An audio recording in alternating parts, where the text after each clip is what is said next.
Hey everyone, welcome back. Today we're diving into something really interesting, a signal coming out of the crypto world that, believe it or not, could be a huge red flag for tech stocks, and maybe even the whole AI boom.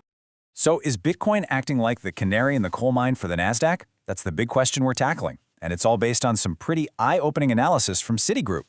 They've spotted a surprising connection between the world's biggest crypto and the heart of the tech market.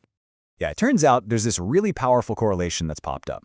The bank's research shows a pretty direct line between what Bitcoin does and how the tech-heavy NASDAQ 100 performs. It really seems like where Bitcoin leads, tech stocks aren't far behind. And it kind of makes sense, right? Both are often driven by the same group of investors who have a big appetite for risk. And when you look at the numbers, the relationship is just, wow. It's crystal clear. When Bitcoin is strong, trading above its 50-day moving average, the NASDAQ tends to do much, much better. But here's the catch. Right now, Bitcoin is actually trading below that key level. And according to Citigroup, that's a major warning sign for tech. Okay, so if Bitcoin's flashing this warning, what's going on in the wider market that could be making things so shaky? Well, it looks like all roads lead back to the AI sector, which has been on an absolute tear. Get ready for this number, $75 billion. That is the absolutely insane amount of money that major tech companies borrowed in just 2 months last year. And what for? To fund this massive build-out of AI data centers. In this chart, this really puts that number into perspective. In just 2 months, these tech giants borrowed more than double what they did in the last 9 years combined. That's the level of debt that's got a lot of analysts.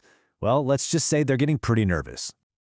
And it's not just corporate debt that's raising eyebrows. You've got retail investors piling in like crazy. Cash stock purchases just hit a 4-month high, and it's all laser-focused on the Magnificent Seven. Meanwhile, classic market health checks like the Buffett indicator are screaming overvalued. We're talking new all-time highs here, which suggests the market is getting seriously frothy. All right, let's pivot back to Bitcoin itself because it's fighting its own huge battle right now at a really important psychological level. Okay, so let's talk about the big one, the battle for $100,000. After the market took a bit of a hit, Bitcoin has really been struggling. It dropped down to that 100K mark, which is about 11% below a key technical line in the sand at 112,500. A drop like that after hitting a new high, historically, that's not a great sign. It often means more pain could be on the way. Now, to really get what's happening under the hood, we have to talk about a super important metric called the realized price.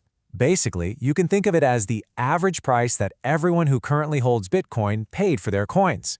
It's a huge psychological support level when the market starts to dip. So even with the price at a hypothetical $100,000, a solid majority of holders, 71% to be exact, would still be in profit. This is actually pretty interesting because it tells us the market is likely in a typical mid-cycle cooldown, not a full-on 4-alarm fire. And this chart here really paints a picture of the current market mood. The relative unrealized loss is only at about 3.1%. That's a sign of some stress, for sure, but it's more like a normal correction. It's nowhere near the 10% plus level that would scream deep bear market panic. But here's where things get really, really interesting, and maybe a little concerning. The veteran investors, the long-term holders, they're acting differently this time. In past cycles, they would sell into strength, right? Taking profits as the price was going up. But this cycle, they're selling into weakness. They're offloading coins as the price is falling. And that hints at a kind of exhaustion, maybe even a dip in confidence. And this feeling of caution, it's not just something we're seeing on-chain. It's being echoed loud and clear in the derivatives markets, where the big professional traders play. Yeah, if you look across the board, the story is consistent. Institutional money flowing into the big ETFs has slowed way down. Traders are cutting back on leverage. They're not making those risky long bets anymore. Instead, there's huge demand for protective put options to hedge against more downside. The name of the game right now is protecting your capital, not chasing gains. This quote from Glassnode's analysis just hits the nail on the head. The market remains in a fragile equilibrium. It really feels like we're walking on a tightrope right now. So, let's put it all together. Where does that leave us? Well, the market feels pretty oversold, which means the selling might be running out of steam for now. But nobody's panicking yet. Stress levels are moderate. The overwhelming feeling is just caution. Everyone's playing defense. But the good news is, this looks more like a healthy, if kinda scary, mid-cycle correction, not some deep structural crisis.